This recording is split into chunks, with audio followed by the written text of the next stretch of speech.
Sveiki, malonus klausytojai. Šiandien tokia diena labai keista, todėl kad ačiū Dievui vėl šilta. Na ir dar keistesnė, todėl kad vakar sutikau vieną žmogų, kurio šiaip tai nepamatysi, leki, praskrendi. Ir visą laiką galvodavau, kaip norėčiau su ją pasišnekėti eteryje. Mes senos pažįstamos ir vis tiek šiandien aš kreipsiuosi į ją. Jūs, kad nebūtų tokio jau šnekėjimo, tokio labai jau asmeniško. Ir tai yra jums visiems pažįstama moteris, kurią aš manau, jūs tikrai daugelis matote ir žinote ir galvojate, jog tai toks pažįstamas žmogus kaip jūsų šeimos vos nenarys, nes su kiekvienu žmogum, kuris ilgai būna televizijos ekrane, kartais jis atrodo tikrai savas. O šitas žmogus buvo ir televizijos ekrane, ir buvo politikoje. Tai yra aktorė Nijolė Oželytė. Tai yra kovo 11-osios akto signatarė. Nijolė, tikrai labai ačiū, kad radot laiko ir man taip smagu, kad šiandien esat čia, nes pagaliau mano svajonė kaip tik ir išsipildė. Žodžiu, mes sėdime, šnekame, o jūs gerbėmiai, tai yra tiesioginis eteris, taigi galite mums kaip visada paskambinti telefonu 85 Vilniaus kodas 233 1012 arba 233 1013. Ir dabar, mieloji, man vienas dalykas, kuris tiesiog knieti jūsų paklausti pirmiausia, kodėl apleidot aktorystę? Aš nesupratau, tai gerai. Jos neliko, Zitulė. Kaip neliko? Kaip gali nelikti? Šiandieną niekas gali tapti viskuo. Bebalsis daina traukia, o beraštis rašo. Kvailys protingo, pasiaiškinti prašo. O sąžinė, kaip po kakluokmo. Matai, atsiprašau, matot. Aš tokius 4 eilius rašau. Ką noriu pasakyti? Nežinau, kas kur liko, koks filmas, bet vieną sykį aš mačiau filmuojant serialą. Lietuvišką, vienoje tokio įstaigėliai. Vaikščiojo, reiškia, aktorė, kalbėjo tai, kas į ant seilės užeina.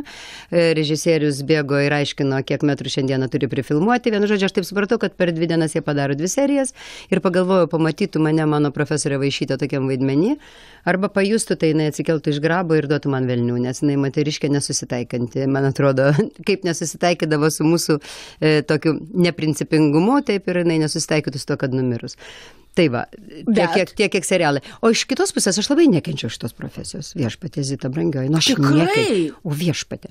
Supranti, tasik, kadangi mes jau senovinės, mes iš viso, mano anūkė man pasakė, mamutė, ar tu žinai, kad tavo naudojimo galiojimo laikas jau baigėsi? Tu dabar manęs klausyk. Labai man patiko toks pasakymas. Tai, kadangi mes jau tokios esam senovinės, tai tais laikais ir bet profesorius... Brangiai, antikvaras visada brangiai. Mes tuo save guodžiam, aš manau, kad ne. Bet aš ne apie tai. Aš noriu pasakyti, kad tąsi, kada teko rinktis ko būti, tai ir tas, kuris gatvę šlavė, ir kuris griovius kasė, ir profesorius, ir aktorius uždirbdavo vienodą atlyginimą, ir tai būdavo maždaug nuo 70 iki 90 rublių. Taip? Tai tada, jeigu protingas esi žmogus, ir jeigu Kernagis prieš tai jau išplasnojo būti artistu, tai tada paklausi savęs, o tai kokį darbą tu norėtum dirbti, jeigu tu vienodai už viską gausi? Ir tada tu supranti, kad tu nori dirbti tokį darbą, kuriame iš vis nėra darbo. Nes kaip aš naidavau į kiną ir pažiūrėdavau filmus, man atrodydavo, kad jie ten uodegom pakraipo, akim pažipsi, o po to visi jos pažįsta ir po to jie gėlių gauna ir viskas. Ir aš nuėjau, su gražia draugė nunešiau pareiškimą. Graži draugė neįstojo, aš įstojau, kadangi iš KGB Vaišytė gavo raštą, kad manęs priimti negalima, o jinai užsispyrus buvo, nesiskaitė su nieko. Aš jai tapau dėl to įdomi. O raštą jinai gavo dėl to, kad mes tranzuodavom į Estiją, kai jeigu tu atsimeni, apsimesdavom hipiais, tranzuodavom į Estiją. Kiekvienam tokiam kaimelį miestelį mus gaudydavo milicija, nufotografuodavo ir adresą užsirašydavo. Mums tai būdavo toks juokas, toks gėris, atrakcija. O pasirodo visi tai eidavo į KGB. Mes tai savęs netraktavom kaip hipiai, mes buvom gėlių vaikai, nusispjauti mums buvo į tą tarybų valdžią, nežinojau, kad ta Lietuva okupuota, nei man kokia politika rūpėjo. Mes važiuodame į Estiją tam, kad aš nežinau ko, pažiūrėtume į Suomiją nuo įlankos krantą. Na ir va, ir tas padarė mano likimą. Bet aš niekada nemėgau tos profesijos, vien dėl to, kad su manim iš tikrųjų nesuderina. Aš nemoku vaidinti, aš esu labai nuoširdus žmogus. Aš kaip Veilokas, 2 kart 2 man yra 4. Aš nemoku apsimest, man visai būdavo juokinga. Aš atsimenu, Valiulis parašė recenziją gerą, turbūt apie Nebūsiu gangsteriu brangioji. Aš net neatsimenu apie kokį tą vieną iš pirmųjų mano vaidmenų ir aš rimtai pagalvoju, kad jis tyčiojasi, nes aš žiūriu į save, aš matau tą kvadratinę ryžą, tą, reiškia, mergelką, su trumpom kojom, su kažkokiu džergžensiu balsu. Ta prasme, aš savęs tiesiog pernešti negalėjau. Gerbiamoji, tai gal vis dėlto menkini save? Ne, objektyviai. Objektyviai aš žiūrėjau. Aš matydavau, kaip aš tenai vartau akis ir apsimetinėjau, nieko aš nesuvaidinu, o Valiulis rašė vaje ir tokia gelmė. Bet, kai aš pasižiūriu dabar, eik tu sau. Visai kiek ten jautrumo, kiek jautrumo, kiek baimės. Tokia visai tokia mergikė, nes matai, aš žiūriu į save dabar iš šalies. Vienu žodžiu, man atrodo, kad tai yra ne profesija. Nes žmogus, kuris pasirenka tokį užsiėmimą, tu gali pažaisti universitete, pavaidinti. Bet iš esmės, tu pastatai save gyvenime į tokios mergelkos šokių salėje padėti. Dabar mergelkos pačios gal renkasi jau dabar. Tai supranti, tave ima arba tavęs neima. Jeigu tavo ten netitiko balsas, jeigu tavo netitiko fizionomija, jeigu tu dar su ko nors nepermėgoji, kaip būdavo kartais, ir tasik tavęs neima, ir tasik tavęs niekam nereikia, ir tu esi niekas. Tas pats, kas, aš nežinau, groti, šokti ten balete, užkulisiuose, kokią nors visą gyvenimą. Bet, palaukit. Tai yra ne profesija, viskas. Tai yra profesija, kaip ir kiekviena profesija. Jis yra ne menininkas, aktorius, nes kadangi, bet tačiau aš toj pagrysiu. Aš labai daug apie tai giliai galvoju, kodėl man visas organizmas priešinasi. Tu supranti, pavyzdžiui, režisierius, jisai sukuria naują realybę, kurios nebuvo. Taip, jisai sukuria gyvenimišką situaciją, jisai panaudoja, rašytojas irgi parašo tai, ko nebuvo iš daugelio savo patirčių ir jie sudėlioja tarsi pasaulėlį tokį. Režisierius sustumdo aktorius, vaizdą padaro, o aktorius turi dirgindamas savo jausmus, savo emocijas, kartais savo kūną, būti tuo, kad išgautų iš savęs tą garsą ir tą emociją, kurios reikia režisieriui. Kad tą emociją padirgintų žiūrovą taip, kaip režisieriui, kad reikia. Jis dirgina pats save, tai yra masturbacija. O iš masturbacijos negimsta niekas niekada. Ir malonumas abejotinas.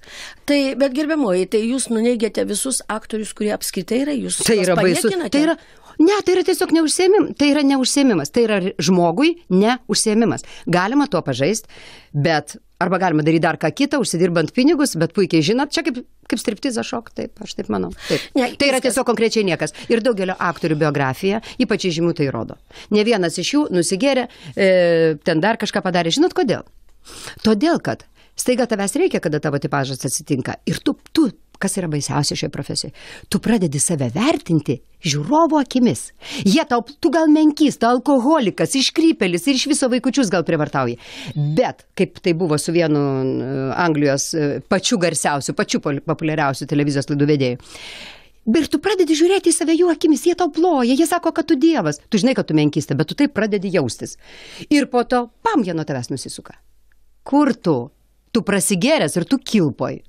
Vat kur tu. Ta prasme, kad tai yra labai pavojinga. Tu pradedi tikėti tuo, ką apie tave sako ir visaip užtušuoji ir užmigdai savyje tą suvokimą, kad tu esi niekas.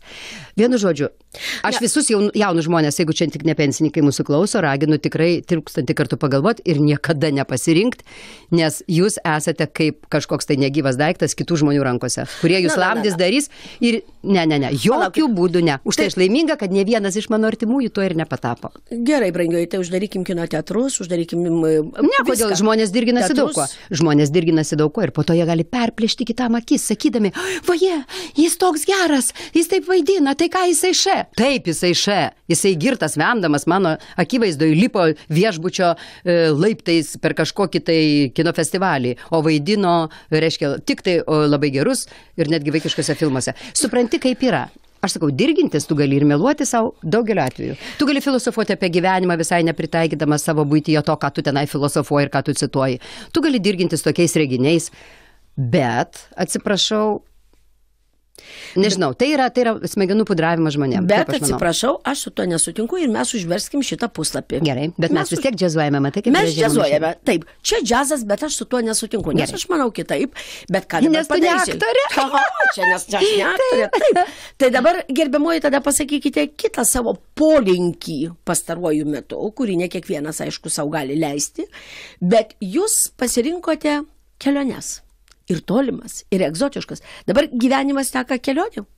Jūsų mylimoji Zita pasakymas, ne kiekvienas savo gali leisti. Tuoj bus jums mestas į tarpuakį, taip sakant, su ragais. Duokit iš karto duodu, brangiai. Tai va. Reiškia, jeigu aš dabar skridau į Kuala Lumpūrą už 110 eurų ir grįžau iš Singapūro už kokį 130, aš manyčiau, eurų. Taip? Tai dabar pažiūrėk, aš paskaičiau, kad jeigu žmogus mestų rūkyti, tai vien dėl to, kad jis nesurūkytų cigarečių pakelių dieną, jis nugalėtų kasmet nuvaryti į Australiją ten ir atgal. Aišku, bilietas turi būti perkamas prieš kokius 9 mėnesius, tai aišku. Aišku, kad jisai perkamas per kokį nors lenkiškas tą FlyPL. Ne, Britiškos avialinijos, tik tai Lenkų aerouostai, va dabar visiems, kas nori. Aš ypač senukus raginu keliauti, va tokius kaip aš. Nes tai yra nebaisu, nes visas pasaulis labai saugus. Aš Kinijoje galiu vaikščioti naktį, Vilniuje ne. Vat todėl, kad. Ir tada, supranti, tu nusipirki vieną pusę, tiesiog reikia užeiti į Lenkijos aerouosto, tą promociją yra. Matai, Lenkijoje galima ne tik dešras pirkti, bet ir iš ten skraidyti. Ir paskui labai patogiai autobusiukų naktį nuvaryti į Lenkijos aerouostą ir autobusiukų grįžti. Tai va, tu nueini tas promocijas ir tu nusipirki į vieną pusę bilietuką, taip? Pigu. Nu, va 100 ten tų 10 eurų, taip? Ir tada žiūri, o iš kur dar pigiai galima grįžti, nu tam regione. Ir tada, žiūri pigiausia, valio Singapūras. Ir tu turi savo kelionės trajektoriją. Tu tada pasižiūri į žemėlapį ir žiūri, tai va čia taip, reikia pervažiuoti, Azija labai pigi ir tu pravažiuoji. Tai kainuoja žymiai pigiau negu 2 savaitės patostogauti Nidoje, aš tau taip pasakysiu. Čia jau taip. Čia jau taip, bet ir neprabangiam kokiam nors mieste, nes lietuvio biznis yra aiškus. Paimti už vieną dieną tiek, kad jau niekas negalėtų būti ir 3 dienų. Ne tai, kad tu kiekvieną dieną imi mažai ir turi visas dienas nuomotojai, bet tu va taip. Kaip šiandieną man Facebook'e atsiuntė moteris, aš apsiverkiau. Brokolį, kuris kainuoja 13 litų maksimai. 13 litų maksimai kainuoja vienas sumautas, ispaniškas, nuodingas brokolis. Aš apsiverkiau, nes o žinai, bet tačiau ir aš pagalvoju, padugnės, jūs padugnės. Aš suprantu, kad žmonės gali ką nors kurdami, ten mokslininkai mūsų, nors kažkaip niekur jų nesimato, bet visokie menininkai dar užsidirbti pinigo. Bet kada tu rūpužė perpardavinėdamas šlamštą savo tautiečiam, matyt 1000 kartų brangiau tampi milijardierium, pabėgi į tą pačią Angliją, kurioje gyveni, tėvas tave į teismą paduoda. Iš viso, kas čia da? Iš viso, žinai ką pasakysiu, aš priejau baisios išvados. Netgi dabar klausydama žinių, aš pagalvoju, aš žinių klausau, aš čia Rusijos žinių klausau. Pasirodo, darbo partijos tas kyšininkas, jis negerai pašalintas iš Seimo. Pasirodo, Uspaskicho, kada buvo nuteistas Uspaskichas ir teisėja, paviešintas teisėjo sprendimas. Jinai neduoda jam pasėdėti dėl to, kad Uspaskichas padarė baisų sukčiavimą, baisiai nusuko mokesčius, bet jis to nenorėjo. Tai vadinasi, eik, žudyk, pjauk, bet teisėjai pasakyk, plemba, nenorėjau niekam blogo pasakyti, padaryti, taip išėjo, žinai, ir tau teisėjai rimtus ir jinai kažkur dabar sėdi, ir jinai dabar kažką teisė. Ir maksimai brokolis už 13 litų mažytis, nuodingas, ispaniškas. Nes aš mačiau, kaip Ispanijoje viskas nemato saulės, kaip miršta darbininkai alpsta nuo tų trašų, kurios jie tenai sudeda. Jie patys augina patvirų dangų. O, įsikaršiavau. Todėl, kad aš tau pasakysiu tiesiai. Mat aš dabar buvau susitikti su lietuviškais studentais Vokietijoje, jie mane pakvietė, yra pasaulinė Lietuvių studentų sąjunga. Fantastiška, nes tu tampi tokiu, labai lietuvių dideliu, kada tu išvyksti. Tada tu supranti, koks tai brangus tau yra tas kraštelis, viskas. Ir aš stovėjau, aš labai taip, sarkastiškai žiūrėjau tos žmonės, kurie važiuoja apsipirkti į Lenkiją. Tikrai, jau čia porą centų, jūs žinai ką, žemas lygis, jau tiek tos. Aš stovėjau, aš verkiau parduotuvėje. Verkiau iš pažeminimo, iš siaubingo mūsų žmonių pažeminimo. Supranti, taip, šitaip negali būti. Kada mes užmygom, kada mes apsileidom, kada mes tapom tą mažąją Rusiją, kurią valdo praktiškai oligarchai valdo. Tokių kainų nėra niekur, net Vokietijoje, žmonių alga kitokia. Ir niekas man nepapasakos apie rinkos mažumą, nes tai yra melas. Jeigu galima pasidaryti super milijardieriumi iš Forbeso knygos nieko negaminant Lietuvoje, vien tik tai perpardodant iš tų savo maksimų. Tai yra siaubingas žmonių išnaudojimas. Ir aš atsimenu kalbą su tuo reiškia, milijardieriumi. Kada aš jam papriekaištavau, sakau, kaipgi tu gali tiek mažai žmonėm pinigų mokėti, kaipgi tu šitaip gali. Ta prasme, minimumą viešpatie Dieve, kada tiek žmonės dirbs. Man pasakė, paklausyk, sako, tai jeigu žmonės pas mane eilėje stovi darbuotis, tai jau kodėl aš jam turiu duoti daug? Kur mes, kažkokie mes neišdidus, kas mum yra? Yra dalykai turbūt, ką gali pasakyti ir mūsų žmonės. Aš nežinau, gerbėmėjai, aš dar primenu, jog tai yra tiesioginis eteris. Mūsų telefonas 233-1012 arba 233-1013. Bet gerbėma Nijolė, žodžiu, tas piktinimasis turėtų būti mūsų visų pačių, nes dabar įsivaizduokit, sakysim, jūsų monologas, tai yra žmogaus, kuris gali tai pasakyti, tą patį gali pasakyti eilinis žmogus. Atėjęs jisai piktinasi, matydamas kalafioną kalafiorą, tokį brangų, matydamas, kad viskas oficialiai iš tikrųjų 3 kartus pabrango. 3 kartus. Ir čia nereikia niekam pasakoti. Bet visiems šitą sakyti tarsi nepatogu. Tai dabar tas nepatogumas... Tas nepatogumas ateina iš vidaus, kaip ir sovietų valdžioje. Visi vogė, už tai nieko negalėjo apkaltinti vagystę. Mums paskambino Laima iš Jonavos. Klausome jūsų. Klausome. Labą dieną. Labai diena. Kai jūs pasakėt, aš jau nualkiau, galvoju, specialiai šiandien nieko nedirbau, į lauką net nejau savo kiemą tvarkyti. Galvoju, koks šiandien, kad nepažiopsoti laidos. Ir žinau, koks svečias, tiesiog širdis apstyčiau. Aš visą laiką jos pasiilgstu. Bet kad nieko gero aš jums nesakaugi, brangioji, matot kaip, Tik aš labai, net vairgiai dabar net apsiverkiu. Ir aš noriu verkti, tiesą sakant, tai kaip jūs pasakėt, kad dėl meno, kad artistas yra, profesija yra, bet aš, negaliu, aš dabar, pažiūrėjau, Fredis Merkuris, aš tiesiog negaliu, 3-4 mėnesiai, aš tiesiog, tai kaip sako. Aš irgi Fredį labai myliu, o jūs žinote jo gyvenimą asmeninį? Žinau, bet žmogusgi sudega. Nesudega, brangioji, kada žmogus kuria, jisai tampa dievu. Jeigu jisai kuria iš tiesų, jisai nesudega. Sudega tik tas, kuris kažką tai netą degina. Aš suprantu, kad jūsų jausmus ir jūsų klausą dirgina ir džiugina ir taip toliau, bet čia tas pats, kas valgyti gyvuliukų lavonus. Ir suprantat, kokią kainą. Vakinai valgo šunis. Ir užmuša juos pagaliais, nes kadangi užmušta šuva skanesnis, tai tokią kainą jie gauna savo malonumą. Čia kažkas panašaus. Ne, aš kaip sakau, Fredis pasistatė visiems mums paminklą, kaip sako. Kaip sako, šitai žmogui, taigi žmogus jis negali gyventi iš taip, kai dabar, kur mus šitas ruošiasi į tą Euroviziją, kaip ten tas.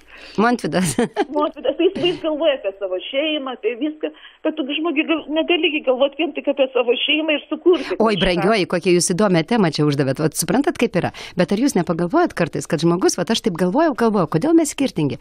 Ir tokią mintį sugalvojau, kad žmogus yra kaip matrioškė rusiška, suprantat? Mes visi nors vienam pasaulyje, bet esam kaip mokiniai vienoje mokykloje, labai skirtingos suvokimo lygio. Mes tik vystomės.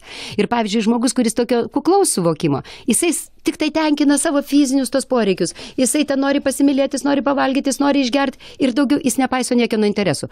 Kada žmogaus supratimas jau išsiplečia toliau, jisai jau savo šeimos interesus jaučia, jau jis nepasigeria prie vaikų, jau dar ką nors jisai jo saugo.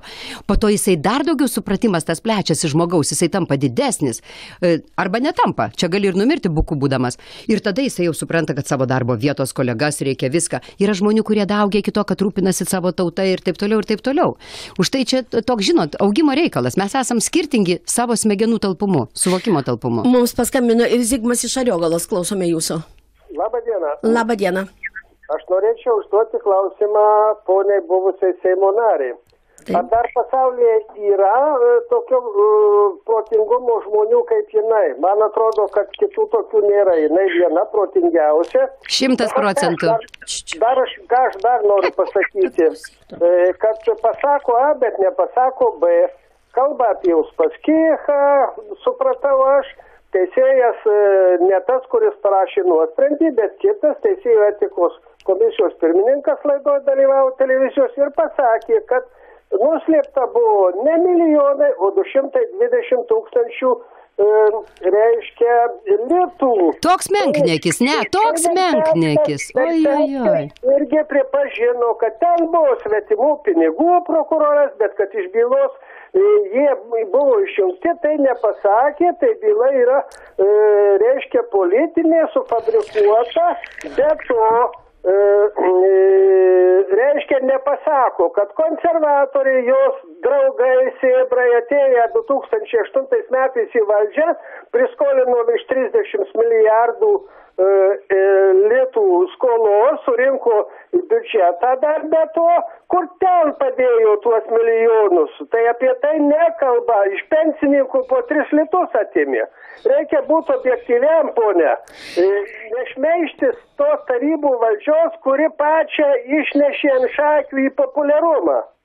Ačiū labai, Zigmai, ir dar paklausykime 1 minutę, Zita iš Mažeikių. Paskambino, klausime. Taip. Klausimas buvusiai Seimo nariai. Jūs buvot viena iš iniciatorių mirties bausmės panaikinimo. Ką jūs dabar siūlytumėte daryti su tokiais, kurie meta vaikus į šulinį, kurie žudo senelius? O ką jūs siūlytumėt? Aš absoliučiai siūlyčiau atstatyti mirties bausmę. Tai jūs žudikė? Jeigu aš žudikė, tai jūs tada smogikė. Nu tai va, pasidalinom. Ačiū labai. Aš kadangi jums nesmogiau, tai vadinti mane smogikė jūs negalite, jūs meluojate.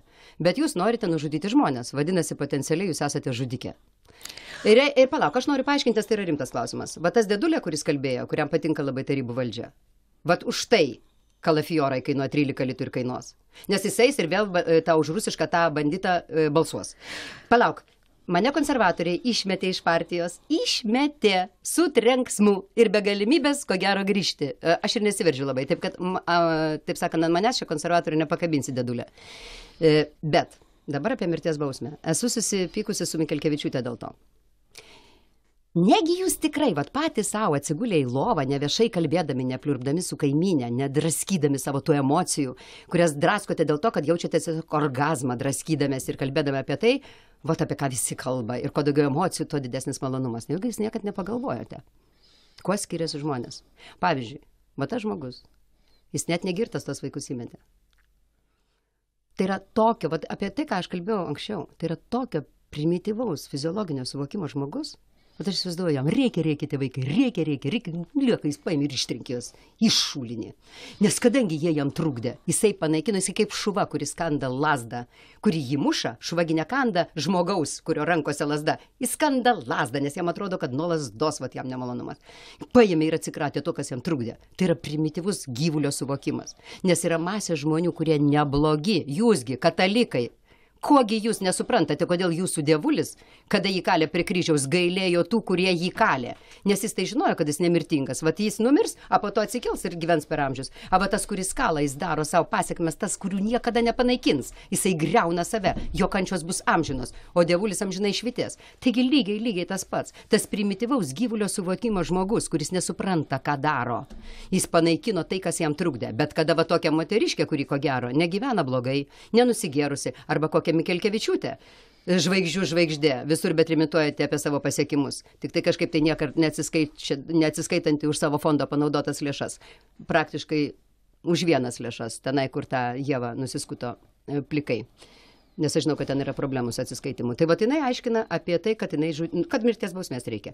Tas, kas nori mirties kitam, potencialiai yra žudikas. Tai kada žmogus su aukštaisiais išsilavinimais, kada žmogus apsišvietęs, ramus ir nedegradas nori mirties kitam, vat jame yra problema. Tu žudydamas nepadarysi nieko gero, tu pats tampi žudiku, daugiau nieko. Bet jeigu tu nors kiek esi žmogus ir nors kiek esi katalikas, tada tu suprasi, kad tokius žmonės, jos reikia gelbėti, nukenksminti, socializuoti, rūpintis priežastimis. Aš lankydama kalėjimus supratau vieną dalyką, didžiausią mūsų klaidą. Kada mes vertiname žmogų, kuris padarė kažką blogo, mes sakom, aš taip niekada nepadaryčiau. Aišku, tu niekada nepadarytum, bet aš mačiau žmogų žudiką, kurį motina už alaus butelį atiduodavo sėbram doroti nuo tiek, kiek jis save atsimena. Ir jis nužudė 4 žmonės. O jūs dorojo, jūs prievartavo. Supranti, kaip šitaip galima nepagalvoti, kaip šitaip galima tik apie save ir apie savo emocijas galvoti. Taip, bet gerbimoji Nijolė, jūs, kadangi jau, suprantat, mes su jumis net negalim pokalbio vesti, nes jūsų yra monologas. Ir įsiterpti jau kur nors ir suabejoti arba iš vis pagalvoti apie tai, mums netrūksta jau laiko. Tai dabar turėtų būti Taip, tai čia truputį, kartais čia yra vis dėlto nacionalinis radijas. Ir, žodžiu, toj vietoj, kadangi pakviečiau dialogui, tai labai norėčiau, kad būtų mūsų dialogas arba lygiai taip pat su mūsų žmonėmis. Prašau, gerai. Tai dabar bus žinios trumpai, o po to pratęsime pokalbį. Žinios trumpai. Tęsėme mūsų laidą, primenu, jog šiandien vieši Nijolė Oželytė, aktorė, nors ji pati sakė labai nemėgstanti tos profesijos, kovo 11-osios akto signatarė. Neseniai buvote Birmoje ir štai tikrai ta egzotiška šalis, kuri sakėte, kad jūs labai nustebino. Ir tai yra ne tik tai kelionių maršrutas, bet sakėte, kad prieš 2 metus viešėjusi mes prieš laidą truputį kaip tik tai šnekėjome. Man tiesiog įdomu, kasgi vis dėlto taip nustebino jūs, nes šalis, kuri prieš 2 metus buvo visai kitokia, o šiandien ji dar kitokia, tai galbūt pasidalintumėte savo įspūdžiais. Aš supratau vieną tokį dalyką, labai svarbu savo. Kad prieš tai aš lankiausi Kambodžoje, prieš tai buvau Vietname, tose šalyse, kurios buvo labai stipriai komunizmo nuvirkdytos. Ir prieš porą metų būdama Birmoje, prieš 3 beveik metus, Aš radau tenai šalį, kuri visai uždarai gyveno 70 metų. Ten buvo baisus karinis režimas, koks baisus, uždara visai šalis. Ten nebuvo net celofaninių maišelių, nes su jie niekas neprekiauja su ta šalimi. Buvo visiškas embargas uždėtas dėl vidinės tvarkos. Bet tenai nebuvo jokios santvarkos. Tiesiog žmonės negalėjo išvažiuoti, tiesiog žmonės negalėjo įvažiuoti, jie savo gyveno, meldėsi savo būdą ir tai buvo viskas.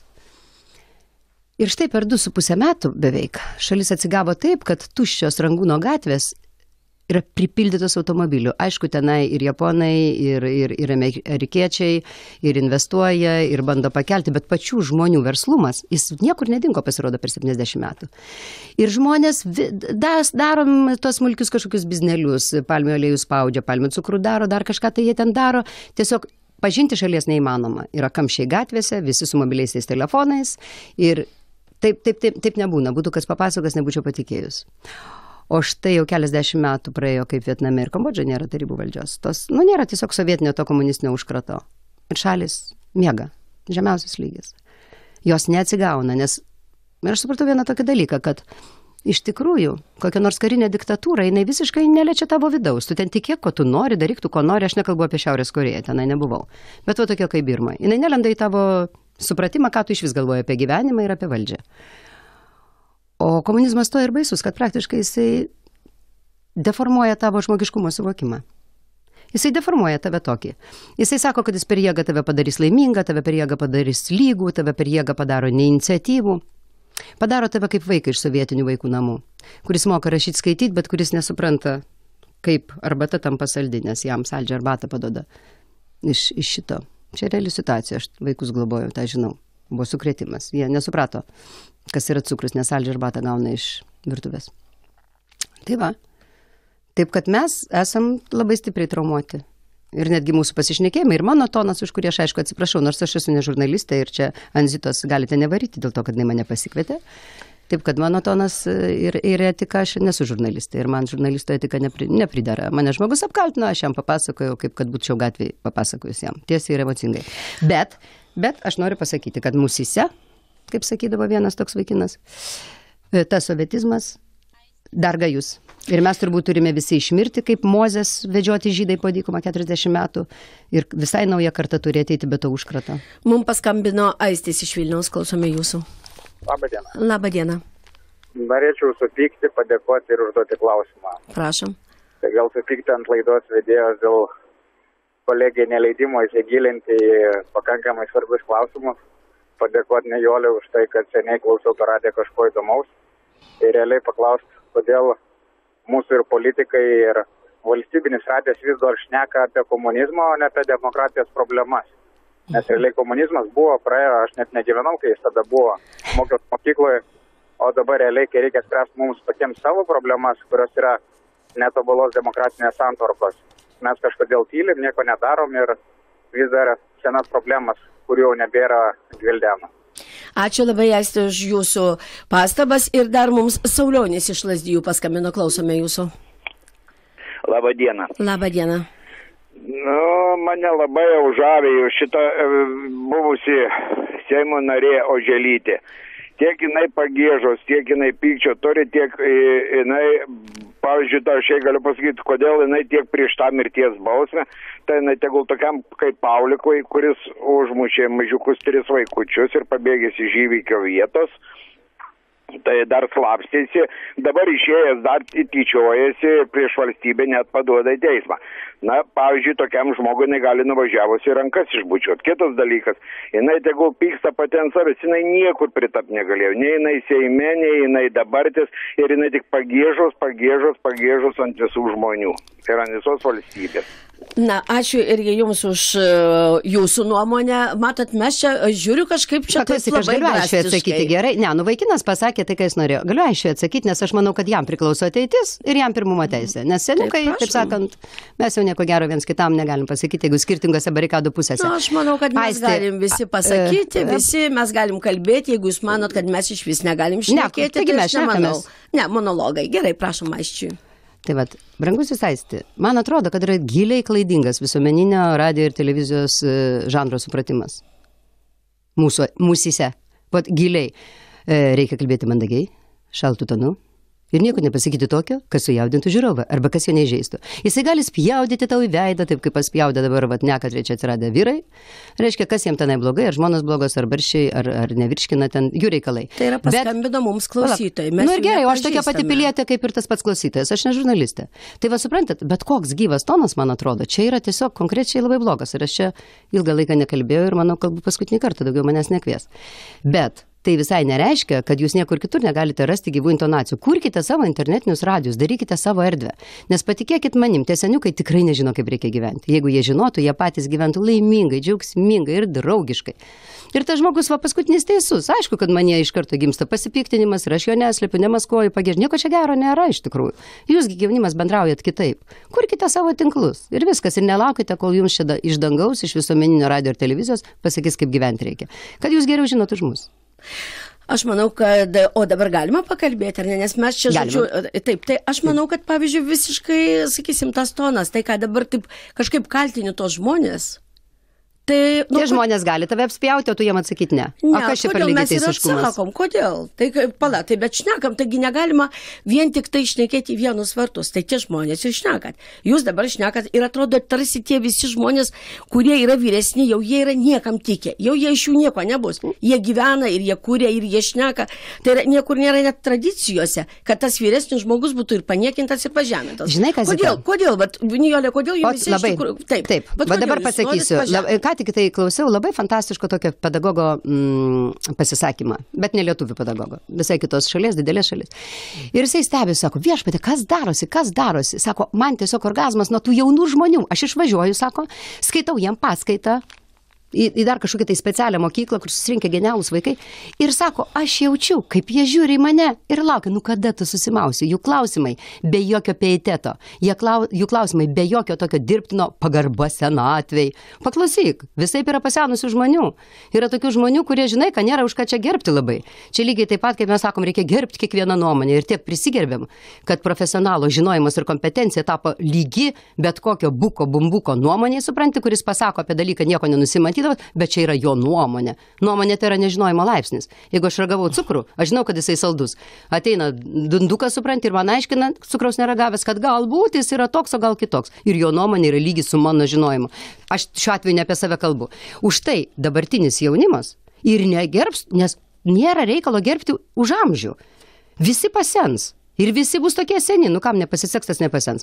Aš suprantu, kad reikia, jeigu žmogus senas ir neįgalus, jį reikia pervesti per gatvę. Jam reikia bet daryti nuolaidą, kalbant su juo, dėl to, kad tu senas, už tai tu gali spjaudytis arba varyti nesąmonės. Ir aš sakysiu, va, Jėzau, kaip malonu, nes tu senas. Bet tai yra nepagarba žmogui, tai yra žmogaus paniekinimas. Mums paskambino Antanas iš Kauno, klausome jūsų. Labadiena. Aš gerbiamai Nijolei turiu tokį klausimą. Dabar jūs, kai buvot Seimo narė, jūs aktyviai, reiškia, lankėtės po įkalinimo įstaigas ir taip toliau panašiai, reiškia, jūsų, kiek suprantu, pastangomis buvo toks dalykas padarytas, kad, reiškia, kaliniai galėtų įsigyti aukštąjį išsilavinimą. Toliau, reiškia, pasiekmė to viso, reiškia, kaip dabar jau tos jūsų iniciatyvos, kad reiškia net įkalinti iki gyvos galvos, reiškia, gali studijuoti socialinį darbą, gauti diplomą. Tai kurių galų trukdyti profesūrą, dėstytojus, kad reiškia tenai vaikščiotų į kalinimo įstaigą, tai kam tokiam reikalingas diplomas, kaip penktas. Aš galiu jūsų paklausti, aš galiu jūsų paklausti, ar jūs katalikas? Aš esu reformatas. Bet jūs tikintis, taip? Taip. Ir jūs šitaip kalbate apie žmonės? Taip, ir kalbėjau. Tai kuo jūs tikit? Tai ką čia, atsiprašau labai, kad pakeltų tonų kalbų. Bet palaukit, yra taip. Reiškia, tie visi sėdint gyvena iš mokesčių mokėtojų pinigų, o ne iš ko kito. Tas įkalinimas iki gyvos galvos yra nesąmonė. Statyt prie sienos ir viskas. Ačiū, gerbiamas Antanai. Jūsų Dievas turbūt ne Jėzus Kristus, turbūt kitas koks nors. Ačiū labai, gerbiamas Antanai. Ir Genovaitė iš Kauno paskambino, klausome. Labą dieną. Labą dieną. Ačiū, kad leidžiate trumpai paklausti gerbiamos Oželytės. Dabar labai didelė patriotė, yra labai šaunu būtų, jeigu tai būtų, bet kaip ten praeitisgi buvo, Oželytė vis dėlto labai jau arši komjaunuolė, sėdėdavo ant pirmųjų sekretorių kelių, paskui buvo LKP narė ir dabar staiga taip, klausykit, taip jaučia šmeižia, kaip taip žmogus gali atsiversti staiga, kaip nežinau kas. Nu ir tegul atsako iš praeities, iš Gerai, dėkui. Jau čia tu, Zita, atsakyk, ant kokius kelių aš sėdėjau. Na, tai ant kelių tai nemačiau. Taigi ir kad komunistų partijos aš irgi, žodžiu, nežinojau. Nu, palauk. Taigi sėdėjau, buvau arši komjaunuolė ir sėdėjau ant kažkieno kelių. Tai va dabar tu supranti, Tai nu gerai, va čia žmogaus nuomonė. Ir tu man papasakosi, kad aš ją turiu gerbti. Nu iš kur tą babytę žino? Juk tai yra absurdas, supranti? Net jeigu aš sėdėjau, net jeigu aš miegojau su komjaunimo sekretorius, nematė to ir nežino, ir laikraščiai to nerašė. Mūdvi mokėme su tavim, tai pačioj konservatorijai. Taip. Tai tu buvai komjaunimo ta pirmininkė. Bet ant tavo kelio aš nesėdėjau. Bet atsiprašau, aš matot, nebuvau komjaunimo pirmininkė, aš buvau profsąjungos pirmininkė. Profsąjungos, bet aš ant kelių nesėdėjau, nei tem, nei tem. Aš nebuvau partijos narė, tai nereikėjo painioti. Ir jau šiandien mes tikrai nesiaiškinsime. Ne, nesiaiškinsime, bet aš tikrai sakau lygį va tokių nuomonių. Man tai nejuokinga. Nes visą tai iš tų skambučių, bet ir galima suprasti, kodėl kalafijoras kainuoja 13 litų. Va todėl. Jo, bet jie yra žmonės. Tai o kas jiems sako, kad ne žmonės, aišku. Ir aš jų gailiu, aš jiem visiems. Aš ir tam, kuris nužudė savo vaikus, galiu kojas pabučiuoti. Aš nesu religinga, bet aš žinau, kad Jėzus Kristus toks gyveno. Ir kad reikia būti panašiu į jį ir stengti suprasti tai, ką jis suprato, o negarbinti jį bažnyčioje, pačiam būnant mintise žudikų, kaip paskutinis skambintojas. Ir už tai aš galiu ir jiem pabučiuoti kojas, nes jie yra vargšai žmonės. Nes jausdami tokias emocijas, kalbėdami viešai va tokias va kalbas, ko reikia dabar babytei, kad jinai paskambintų į radiją, kad pasakytų to, ko nėra ir ko jinai nežino. Kas turi daryti žmogelio galvoj? Man jos nuoširdžiai gaila ir aš galiu jos kojas pabučiuoti ir manęs tas nepažemins.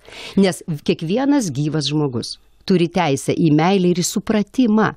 Net jeigu jis nužudė 20 žmonių, jis turėjo priežastį. Tai nereiškia, kad reikia eiti jam, taip sakant, sakyti, koks tu gerutis. Bet jis priežastį turėjo, kurios mes nesuprantam. Bet yra dalykai, kur negalima irgi turbūt taip sakyti. Aš suprantu, kad visą laiką noras išsakyti vien tik tai, sakysim, savo teisinę ar neteisinę, kokią nori nuomonę. Bet irgi, sakykim, tas klausos, sakys, paskambino toks žmogus. Vat jis yra toks. Yra tokia nuomonė. Tai bet, pavyzdžiui, tokio aršumo, sakysim, jis yra toks. Aš jį girdžiu, Zita, aš nevaidinu laidos vedėjos, aš tą žmogų girdžiu. Jis taiko žodžius man. Ir aš reaguoju taip, kaip jisai, kad parėktų, jisai gauna iš manęs aidą, jisai meta man akmenį, jisai gauna to akmenį atgal į kaktą. O ko jis iš manęs tikisi? Oi, gerbiu jūsų nuomonę, negerbiu jūsų nuomonės tokios, negerbiu jūsų melo, negerbiu, gerai, nes aš jūs gerbiu, žmogų gerbiu, už tai jo melo gerbti negaliu. Gerai, pasakykite, Nijolė, ką jūs šiam gyvenime, bet dabar tuo pačiu metu, kas yra gražaus, kas jums yra priimtina, kuo jūs gyvenat? Gerai, kas? Viskas, absoliučiai. Ką mėgstat? Viską. Vien jau tai, kad žmogus mirs, turi jam padaryti gyvenimą, bet kokiuose jo apraiškose gražų, net jeigu miršta jo artimiausias žmogus. Bet jisai turi akis, jisai turi jausmus ir jis tą mato ir jaučia. Kad mes mirsime, mes žinom, aš konkrečiai džiaugiuosi kiekvieną akimirką, aš gyvenu vienuolišką gyvenimą.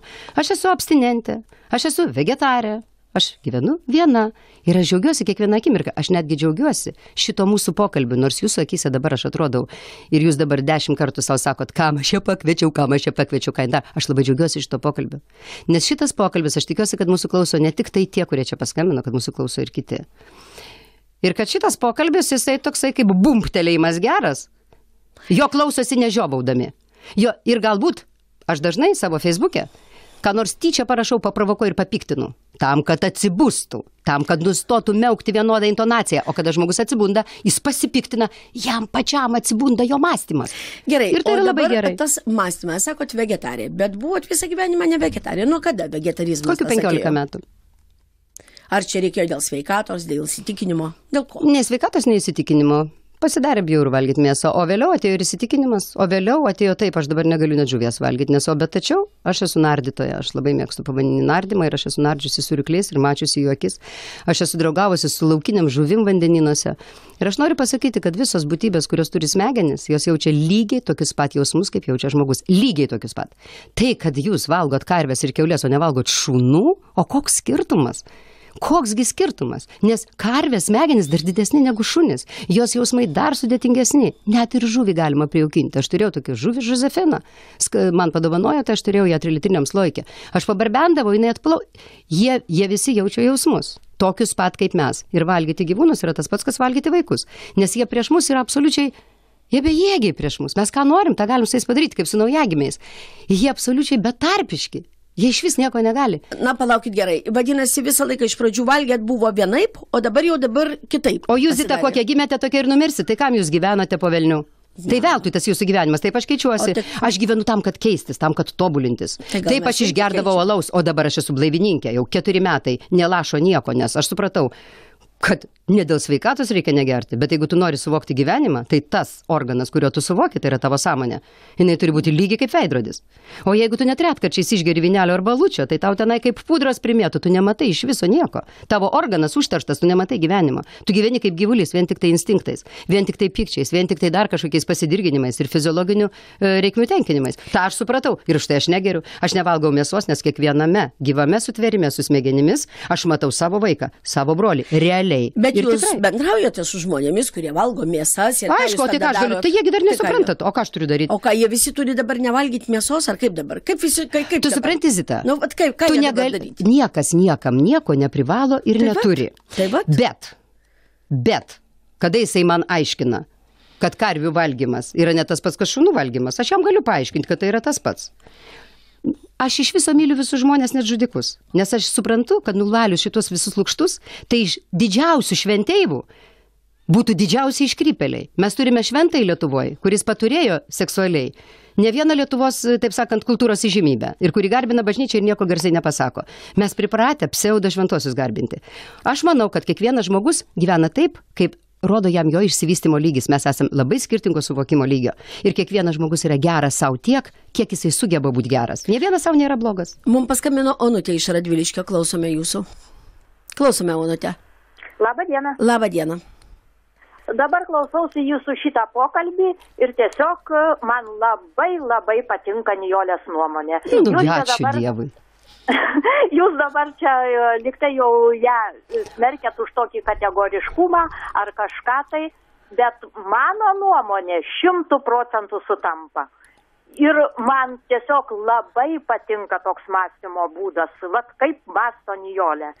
Ir tiesiog aš negaliu atsižavėti. Daug kur girdėdavau ir jos laidų, dar ir anais tarybinės, gal tik tai aš tokį priekaištą kažkada, tai kai jinai gynė signatarų rentas. Tai va ką iš senų laikų, tai mano nuomonė reiškia būtų čia kitokia. Čia jūs apie koridą kalbat, apie koridą. Priekaištėlį. Dar mums paskambino Žilvinas, turim paklausyti, klausome Žilvinai. Labą dieną, ponė Zita ir ponė Nijolė. Nijolė. Labą dieną. Toksai būtų gal labiau psichologinis klausimas. Pirma, aš paprieštaraučiau, kad tai yra nepalankus pašnekovas, tikrai labai įdomus pašnekovas, labai įdomus, nieks nesako. Turtinga vidum savo asmenybę. Aš tiesiog norėčiau paklausti, kadangi pats gyvenimo visokių lūžių patyręs, man įdomu, ar pas Nijolę tas tobulėjimas vidinis ir žinojimas atėjo palaipsniui ir tolygiai, ar galbūt irgi tam tikri gyvenimo sukrėtimai lėmė pasikeitimus ir postumį jai tobulėti. Tai tik tai tiek. Ačiū labai. Na, aš dėkoju pirmai mano bendramintai, kuri nors kiek man dabar aš atsipalaidavau, nes pasijutau tokių kenkėjų čia Zitos laidoj. Labai ačiū jums, brangioji. Kadangi man yra 62 metai, tai mano kategoriškumas jau nėra paaugliškas. Jisai truputį už jo stovi tam tikrą gyvenimo patirtis. O jums aš atsakysiu taip, žinot, man labai užlūžo gyvenimas, kada man buvo 4 metai. Man jisai tiesiog užlūžo. Ir visi žmonės gimsta ir jie gyvena autopilotu, įsivaizduojat. O tada mirė mano močiutė, ją visi pakasė, grįžo namo, atsisėdo prie stalų. Man niekas nepaaiškino, kaip šitaip. Mano močiutė čia žaidė, čia su manim kalbėjo, nuėjo, pakasė, patys sėdi valgo. Niekas nepaaiškino man 4 metų vaikai, kas čia dabar yra. Tai dabar ir aš viską sufokusavau ant savęs, tai galvoju, ir mane yra, tai ką... Ir aš bijojau paklausti apie tai žmonių ilgą laiką, nes aš galvojau, kad jeigu jie to nekalba tarpusavį, vadinasi, jie viską žino ir tik aš viena esu kvaila. Ir man buvo gėda.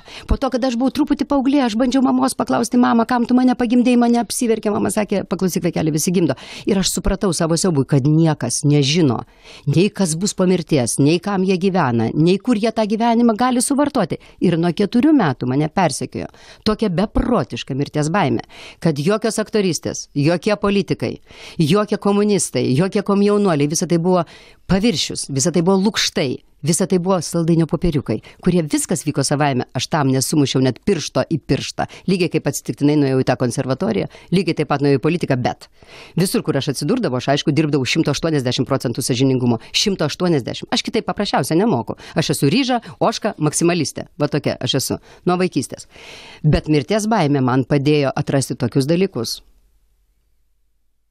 dėl kurių aš dabar galiu kalbėti taip, kaip aš kalbu su jumis. Ir aš noriu visiems pasakyti, jau gal laikas baigėsi, kad žmogus yra, aš esu nereliginga, pabrėžiu tą.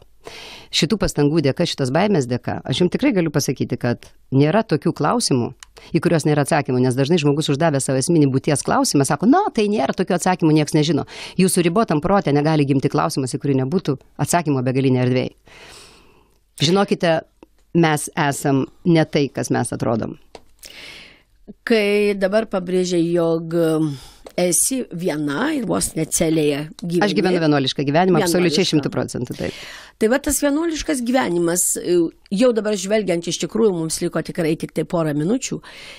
Ką jis suteikia tau asmeniškai kaip laimę. Žmogui? Man suteikia didžiulę laimę. Aš iš esmės tik tai va žmonėse, kaip dabar su tavim, va dabar aš klausydama tavęs, aš vis bijau, kad tu man kažką pasakysi ir aš taip bijau padaryti nepatogumą kažkam, nors tau jau padariau. Ir iš tikrųjų, supranti, va tas išseikvojimas kalbant, va taip kaip mes dabar kalbėjom, kaip tie žmonės, kurie ten man pretenzijų pareiškia, tai ir nieko nereiškia, tai nieko nepakeitė nei jiem, nei mum. Va toks beprasmiškas, buitinis bendravimas. Man suteikia didelę laimę būti viena ir aš už tai esu neišsikalbėjus, už tai čia temperamentas, Zita. Aš va dabar prieš tai tylėjau 2 gal savaitės, aš su nieko nekalbu. Aš gyvenu viena, aš su nieko nekalbu. Ir galbūt tas temperamentas... O knygas skaitai? Ne. Ne? Ne. O ką, tai ką klausai? Aš turiu pasidėjau šalia savęs knygą savo Karlą Gustavą Jungą, atsiminimai vizijos ir tikrovė turbūt, ir Viktorą Franklį, kurį rekomenduoju visiems perskaityti, žmogus ieško prasmės. Aš turiu ką daryti su savim, aš turiu savo dalykus, savo praktikas, aš turiu ką daryti. Bet žmogus ne arklys, jis neturi dirbti kūnų.